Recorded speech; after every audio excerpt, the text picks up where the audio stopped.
ভালো বলুন মন্দ বলুন, কিন্তু গণমাধ্যমই দেখলাম আমাদের এই দুর্নীতির বিরুদ্ধে দাঁড়াতে বাধা সৃষ্টি করছে। তারা মনে রাখবে মামলা ছাড়া কোনো লাভ নেই। মামলা আপনারা করতে পারেন, আমরা প্রতিবাদ জানাবো, আমরা কিন্তু প্রতিবেদন নিয়েই আপনাদের মুখে দেবো।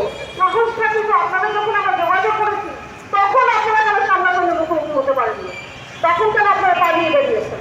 আমরা গণমাধ্যম কর্মীরা আমাদের শক্তি, আমাদের সততা, আমাদের কর্ম এবং আমাদের তথ্য, অতএব ভয় করুন, মামলা দিয়ে কোনো লাভ হবে না। একটি কথা আবারও বলতে চাই, গণমাধ্যমকে মামলা হামলা কোনো রকম বাধা সৃষ্টি করে রুখে দেওয়া যাবে না। যারা প্রভাবশালী আছেন, অন্যান্য গণমাধ্যমকে আমি বলবো আপনারা এগিয়ে আসুন। যারা প্রভাবশালী আছেন হচ্ছে কালকে আপনার সাথে তাই হবে। আমরা যদি সবাই একত্রিত হই, কোনো প্রভাবশালীর সাহস হবে না কোনো টেলিভিশনের সামনে এসে দাঁড়ানো। এই ছিল আমার বক্তব্য এবং আমাদের সাহস, আমাদের গণমাধ্যমের শক্তি এক হতে হবে, সেই আমন্ত্রণ জানিয়ে সবাইকে ধন্যবাদ জানিয়ে শেষ করছি।